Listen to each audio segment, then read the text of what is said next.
crianças do segundo ano, tudo bem com vocês? Eu sou a professora Salete, estou de volta com a aula de língua portuguesa. E hoje eu quero deixar meus parabéns para você, que todos os dias está aí acompanhando as aulas, fazendo as atividades. Vamos lá? E a nossa aula de hoje é sobre o gênero textual carta.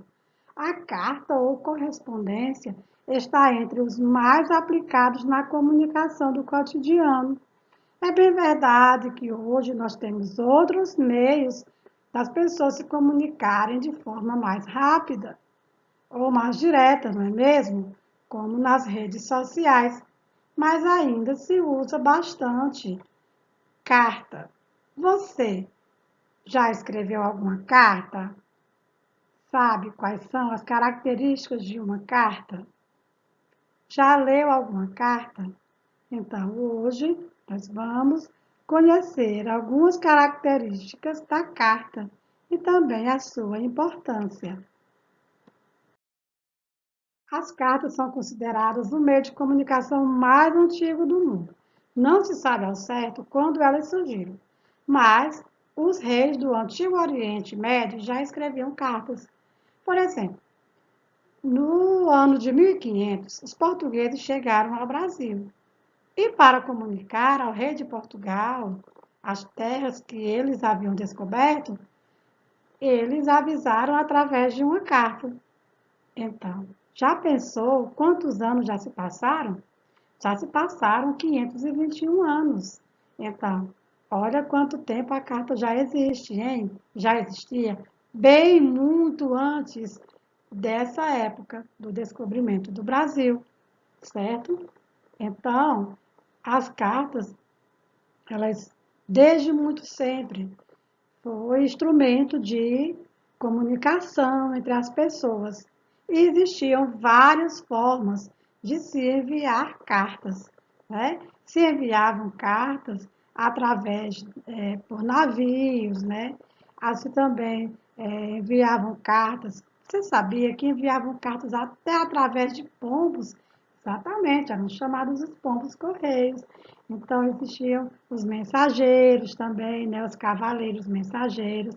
E certo que as cartas demoravam um tanto quanto a chegar ao destino, mas chegavam. Então, isso demonstra o quê? Que a carta era um meio de comunicação muito eficaz, né? Para a comunicação entre as pessoas de diversos lugares, poderia ser a qualquer distância. A principal característica desse gênero textual é a existência de um emissor remetente. O que é um emissor remetente? O emissor é a pessoa que escreve a carta. Por exemplo, você vai escrever uma carta para um primo seu. Então, você é o emissor, você é o remetente. E um receptor, destinatário. Quem é o receptor? No caso, se você enviar a carta, você é o emissor, remetente, e o seu primo é o receptor, destinatário. Entendeu agora? Vamos ler essa carta comigo? Picos, 24 de março de 2019. Ricardo, na próxima semana vai haver um campeonato de xadrez na escola e eu sou o favorito. Quero convidar você para ir assistir à competição. Será no dia 30 deste mês, a partir das 18 horas, na quadra da minha escola. Te aguardo na torcida. João Vitor. Viu só a carta? Agora nós vamos ver as características dessa carta que eu falei para você lá do início. Veja só, onde tem Picos, 24 de março de 2019, é a cidade e a data, que é importante colocar, por quê? Para a pessoa que vai receber a carta, ela saber de onde o remetente está falando, a cidade em que ele está, né, no momento, e o dia, o mês e o ano em que ele escreveu a carta. E a pessoa que recebe a carta, ela é pronunciada. Por exemplo, aqui está convidando quem? O Ricardo. Então, o Ricardo, ele é a pessoa que vai receber a carta, ele é o destinatário, certo? Então, depois vem o quê? A mensagem. O João Vitor, ele vai dizer para o Ricardo o que é que ele tem, que ele está comunicando aqui na carta, certo? Ele está fazendo o que a ele? Um convite, né? Mas através de uma carta. Então, é a mensagem da carta. Quando termina a mensagem, ele faz o quê? Ele diz quem é a pessoa que está convidando, que é o João Vitor. O João Vitor é o remetente da carta. E agora, você já sabe como escreve uma carta, não é mesmo? Já aprendemos sobre as características da carta, né? Os elementos que não podem faltar na carta, que é a data, a cidade, o destinatário, a mensagem e o remetente. Agora nós vamos aprender sobre o preenchimento do envelope. Na frente do envelope, que é onde vai, né, para o destinatário, para a pessoa que vai receber, o que é que tem que conter na frente desse envelope? O nome completo da pessoa ou da empresa a quem se destina a carta. A rua, né? O nome completo da rua, o número, o bairro, né? A cidade, a sigla do estado. E o país, apenas se for para outro país. Ou seja, só é necessário você colocar o país que a pessoa que vai receber mora, se ela morar em outro, claro, né? Por exemplo, você quer mandar uma carta para uma pessoa que mora nos Estados Unidos. Então, lá no destinatário, você tem que colocar país, Estados Unidos, certo? Aí, no Brasil, não precisa. Se você mora no Brasil e a pessoa que vai receber a carta mora no Brasil também, não é necessário colocar o país. Só é necessário colocar o nome completo da pessoa, a rua, né, o endereço completo, e a cidade, o estado e apenas o CEP, que é o código de endereçamento postal, que é um número, né, composto aí por vários números que o carteiro vai localizar o endereço da pessoa certinho. E o verso do envelope, né, que é uma curiosidade que muita gente acha, pensa que a frente do envelope é esse que está aqui na gravura, né, mas na verdade esse é o verso do envelope, que é onde vai os dados do remetente, da pessoa que vai enviar a carta, né? E esses dados são o nome completo da pessoa, da empresa que remete a carta, a rua, o número, o bairro, né? A cidade e a sigla do estado e o país, né? Consta seu país se a carta for para outro país. Então, é a mesma coisa que se aplica lá na frente do envelope. Caso a carta esteja sendo enviada de um país para outro, se coloca também aí o nome do país. E o CEP, que é o código de endereçamento postal, que é composto aí por vários números, né? Que é o código da sua cidade, cada cidade do país tem o seu código, né? E também agora os códigos são também pelas ruas, né? Que antes, até um certo tempo aí atrás, cada cidade tinha o seu código único. Por exemplo, Picos era 64.600 para a cidade toda. Agora, Picos para cada rua, né, e bairro tem um código diferente, né, mas sempre com o 64 na frente.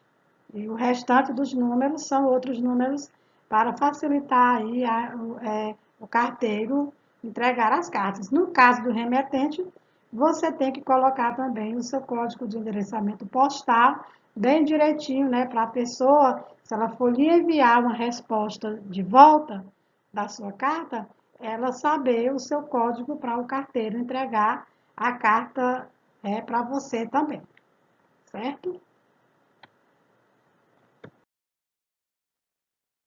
E para uma carta chegar ao seu destino, é preciso selo e carimbo, né?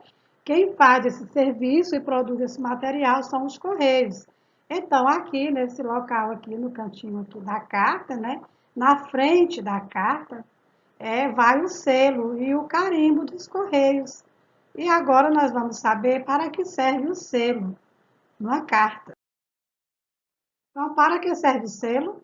Para enviar uma carta pelos correios, você precisa aplicar um selo para demonstrar que você pagou a taxa de envio da correspondência. Então, aqui na figurinha ao lado, né, está aqui demonstrando uma pessoa aplicando, né, colando um selo na correspondência para ser enviada pelos correios. Apresentando os selos. Então, como eu já falei para vocês, né, os selos eles servem para demonstrar que você pagou pelo serviço de correspondência, né, lá nos Correios. E os Correios, eles sempre lançam selos em alusão às datas comemorativas. E esses dois selos aqui, eles foram os primeiros selos comemorativos do Brasil.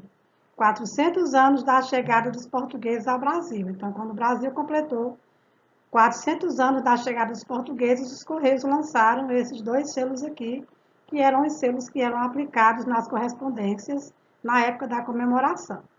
Esse outro selo aqui é o selo comemorativo dos 190 anos da Biblioteca Nacional.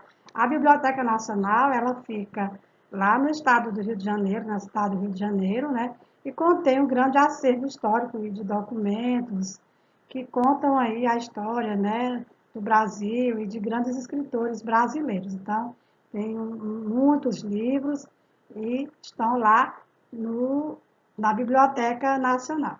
E esse selo aqui é o selo de uma manifestação folclórica brasileira, o frevo, que é patrimônio do estado do Pernambuco. Esse selo foi lançado em 1975.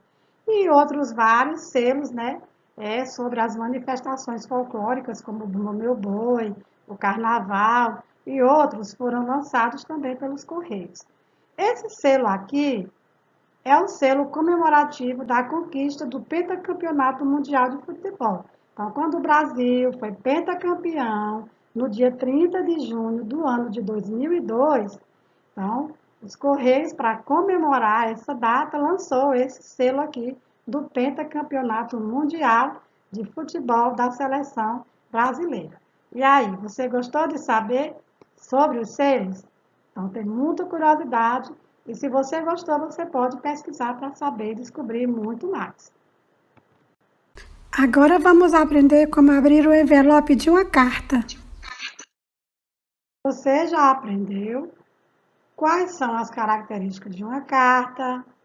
Você já aprendeu que para enviar carta tem que saber preencher direitinho o envelope, o verso e a frente? Já aprendeu sobre os selos? Agora vamos aprender como se abrir um envelope de uma carta, para que a carta não se rasgue, né? Para que a carta saia bem direitinho do envelope. Então, vamos aprender como se faz? Rasgue o envelope pela lateral, mas cuidado para não rasgar a carta. Viu só? Sim. É bem provável que você já tenha visto como várias pessoas abrem uma carta. E essa é uma maneira bem prática. Por quê? Porque depois você pode aí aproveitar, né, o envelope para guardar a correspondência direitinho, tá? Para a correspondência continuar dentro do envelope. Retire a carta de dentro do envelope com bastante cuidado. Viu só? Como é importante a gente observar, né, que existem maneiras corretas de se abrir o envelope de uma carta. E aí, você aprendeu direitinho sobre carta, sobre como abrir um envelope, a história dos selos. Você gostou de saber? Então, agora nós vamos a uma super dica, certo? E a dica de hoje é uma super dica. Olha só quem está aqui. Já viu que desenho é esse? Ah, o Fred Flintstone. Observe só, o Fred Flintstone na entrada da sua casa, ele tem o quê? Uma caixinha de correspondência. Desde a Idade da Pedra, Tá vendo, Fred, né? O pessoal lá dos Flintstones já se comunicava através de cartas. E a super dica que eu trouxe para você é essa caixa aqui de correios, tá? Essa caixa aqui que, se você ver, foi feita por crianças, exatamente. Brincando aqui de receber correspondência, de fazer, mas é uma dica valiosa. Se você também quiser fazer uma caixa como essa aqui, dos correios aqui, olha só, para receber correspondências, você pode tanto para guardar as correspondências aí da sua casa, como também para brincar com seus colegas, né? Com seus irmãos. Aqui do lado a gente vê, olha só, duas meninas, né? Elas estão brincando de correspondências, mas nessa brincadeira se aprende muito. Porque você vai treinar a escrita, treinar a leitura e também a produção de texto. Você pode trocar correspondências com seus irmãos, com seus amigos, com seus primos. Não é uma boa dica? Faça uma caixa de correspondência como essa, ou outra como você quiser. Tenho certeza que você vai gostar da brincadeira. E aí, gostou da aula de hoje? Gostou de aprender sobre selos, sobre cartas? Então, vai gostar também de fazer essa dica, eu tenho certeza. Então, até a próxima aula. Tchau!